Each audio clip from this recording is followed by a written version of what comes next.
नमस्ते, अभिवादन आपका इनोसेंट इन्वेस्टर के इस नए वीडियो में आपके लिए डिस्क्लेमर। बात करेंगे बाजार की। बाजार कहां पर टॉप बनाएगी, क्या बाजार यहां पर टॉप बना रही है, उसको हम डिस्कस करेंगे।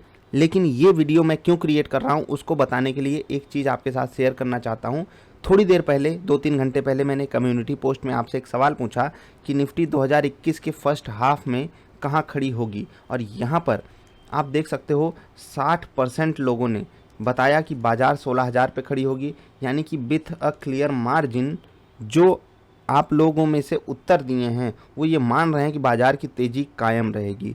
दूसरी चीज़, इसको और इसको अगर हम जोड़ते हैं तो 80% लोग ये मान रहे हैं कि बाजार गिरने वाली है नहीं, बाजार जहाँ खड़ी है या तो इसके ऊपर रहेगी या तो यहीं पर रहेगी आने वाले कुछ दिनों में, आने वाले 15-20 दिनों में, या फिर फर्स्ट हाफ में 2021 के।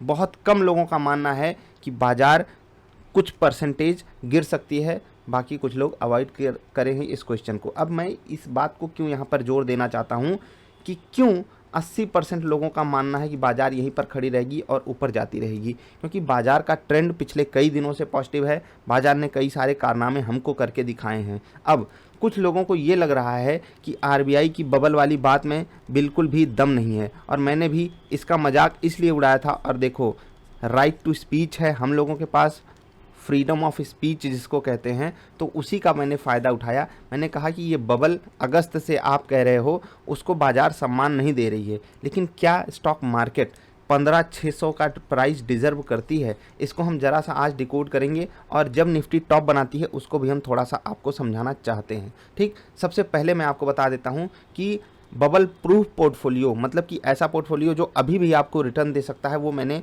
दूसरे चैनल पे डाला हुआ है, जाकर ज़रूर देखिएगा। होम पेज पे चले जाइए और वहाँ पर आपको चीज़ें समझ में आ जाएंगी। 3 स्टॉक्स भाग चुके हैं, बाकी भी भागने की तैयारी कर रहे हैं। 3 क्या 4-5 स्टॉक्स भाग चुके हैं, आप जाकर चेक कीजिए उसमें कौन कौन से स्टॉक्स थे। ये स्टॉक 5-6% ये भाग चुका है, लगातार भाग रहा है। उसके अलावा ये वाला स्टॉक भी बढ़िया भागम भाग मचाए पड़ा है, 6% के आसपास ये भी भाग चुका है, ये भी 6-7% भाग चुका है। 3 स्टॉक्स भाग चुके हैं, बाकी को आप पकड़ लीजिए। अगर आपका मन हो जाकर वीडियो ज़रूर देख लीजिएगा, अगर अब तक आपने नहीं देखा तो। ठीक, अब यहाँ पर मैं आपसे कुछ बातें करना चाहता हूँ कि बाजार जब टॉप बनाती है तो वो कैसे सिग्नल हमको देती है, कैसे बाजार पलट जाती है, कैसे सिचुएशन आउट ऑफ कंट्रोल हमारे लिए कर जाती है। बहुत ध्यान से कुछ चीज़ों को देखिएगा जिससे कि हम आपको आसानी से समझा सकें।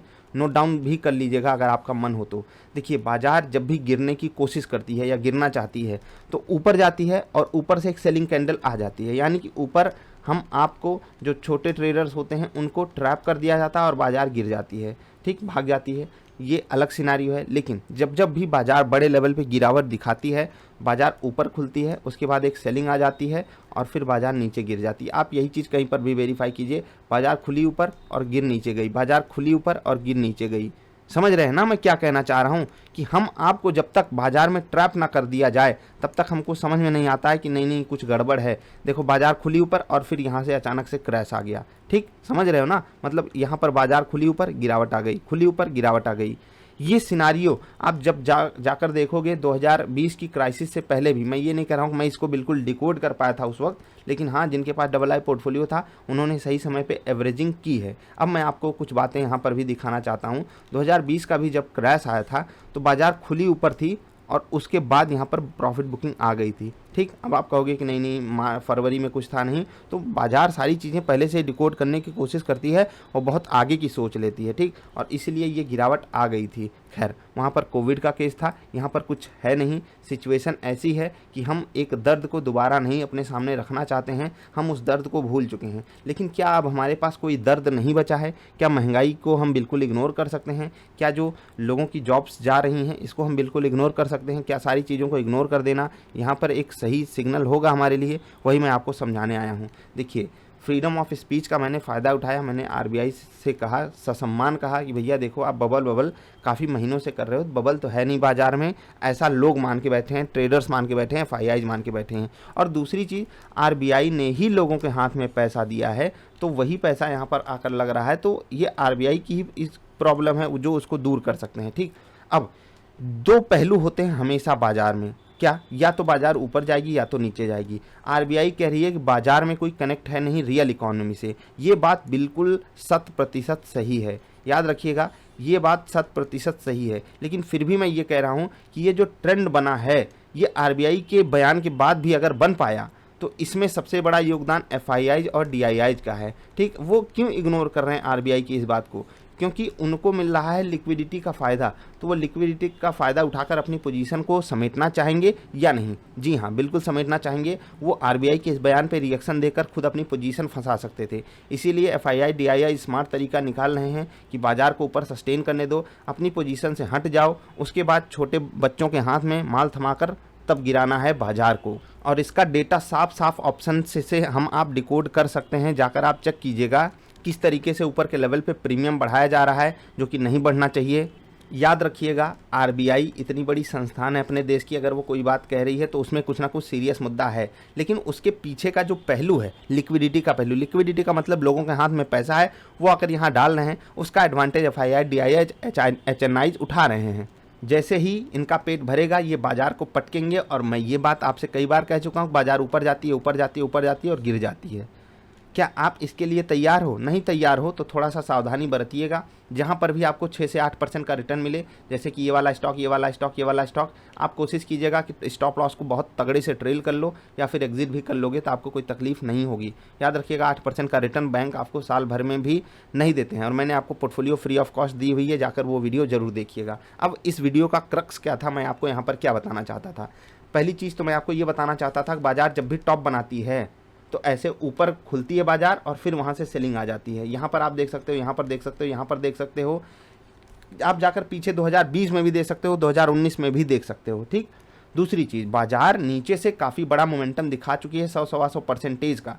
दूसरी चीज़, अगर हम नीचे से ना कंपेयर करना चाहें, यहाँ से कंपेयर करना चाहें, जो कि 12,000 का लेवल है, 12,000 से 3,000 पॉइंट ऊपर जाना, ये भी बाजार के लिए 25% के आसपास का मोमेंटम है, जो कि काफ़ी ज़्यादा है अगर हम 2020 से 2021 में ले आकर कंपेरिजन करें तो। फिर से कह रहा हूँ, ये काफ़ी बड़ा मोमेंटम है। ऐसे चैलेंजेस के बीच जब हमको कोविड जैसी सिचुएशन झेलनी पड़ी है, देश की अर्थव्यवस्था में बड़ी चोट पड़ी हुई है, मेडिकल इंफ्रास्ट्रक्चर पे बड़ा पैसा खर्च हुआ है, महंगाई बढ़ी हुई है, ऐसे केसेस में आपको मैं फिर से वार्निंग दे रहा हूं, बाजार केवल और केवल यहां अगर खड़ी है लिक्विडिटी के दम पे, आपको स्टॉक स्पेसिफिक रहना है। बाजार पे इतने ज़्यादा बुलिश मत हो जाइए। वही कहानी याद आती है कि जब सबको खरीदना हो तब आप थोड़े से सावधान और अलर्ट हो जाओ। इसीलिए मैंने आप में से बहुत से लोगों को ये कह के रोका हुआ है कि अपना पैसा आप लिक्विड फंड में रखो, नहीं तो आपकी तकलीफ़ जब बढ़ेगी आप सोच भी नहीं सकते। अब मैं यहाँ पर कुछ जो बातें आपसे कह रहा हूँ उसको मैं जस्टिफाई कैसे करूँगा? मैं उसके लिए वीकली कैंडल लगाकर आपको कुछ बातें बताना चाहता हूँ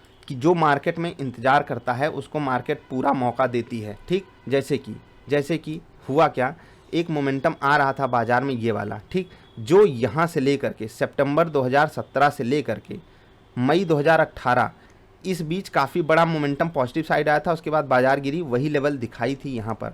तो आपको अपॉर्चुनिटी यहाँ पर जितनी मिली थी उतनी ही यहाँ पर मिली थी। जिस लेवल पे आप बाजार में इन्वेस्टमेंट यहाँ पर कर सकते थे वही लेवल आपको यहाँ पर मिला था। और फिर से कह रहा हूँ कि यही लेवल आपको लगभग 1 साल बाद, ठीक है, 2018 की मई के बाद 2019 की शुरुआती समय था, 2018 का लास्ट समय था, फिर से वही रेट मिला था। और ये तो ऐसी कंडीशन थी कि हम इसको देखना भी नहीं चाहते, लेकिन फिर भी सोचिए, जो कई सालों का इंतज़ार किया उसको फिर भी उसका रेट मिला था।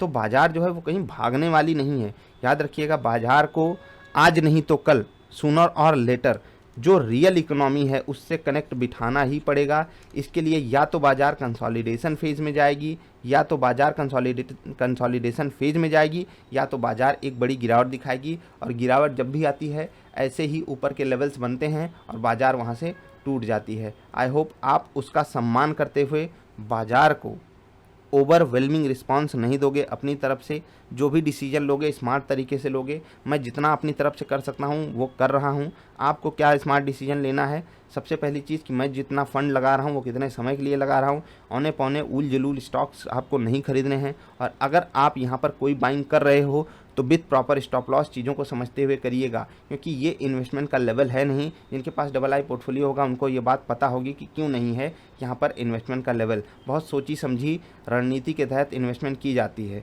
ठीक। और अगर आप यहाँ पर इन्वेस्टमेंट करोगे, फंसोगे, तो वो आपकी अपनी पर्सनल चॉइस होगी, ठीक है। ट्रेडर्स को अपने हिसाब से स्टॉप लॉसेस को मैनेज करना है। जो लोग निफ्टी को शॉर्ट करना चाहते हैं वो अगर यहाँ से 400-500 पॉइंट का रिस्क ले सकते हैं और 1000-1500 पॉइंट के लिए खेलना चाहते हैं तो उनके लिए एक सही रिस्क रिवार्ड यहाँ पर बैठ रहा है।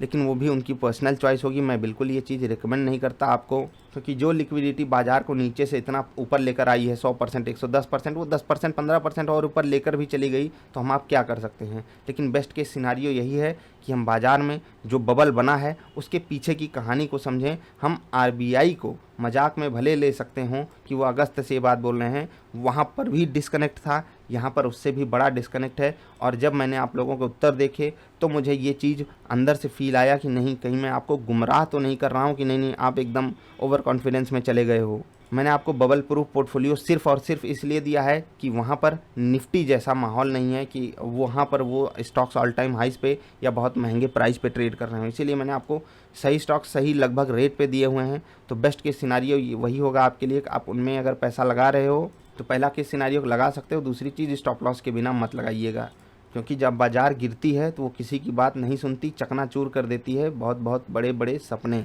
अलर्ट रहेंगे, सुरक्षित रहेंगे, बाकी आपकी मर्जी है। स्टॉक मार्केट बबल अगर हम लिक्विडिटी, ट्रेंड और सेंटिमेंट को देखते हैं तो हमें नहीं समझ में आ रहा है। लेकिन जब मैं ऐसे सवालों के उत्तर देखता हूं तो मुझे बिल्कुल साफ साफ समझ में आ रहा है कि 80% लोगों को जब लगने लगे कि बाज़ार अब ऊपर ही जाएगी तो वहाँ पर ख़तरा जो है वो बढ़ने लगता है, और वो ख़तरा बहुत बड़े लेवल तक भी जा सकता है। आई होप आप बात को समझोगे। मिलेंगे फिर से। वीडियो पसंद आई तो लाइक कर देना। नमस्कार।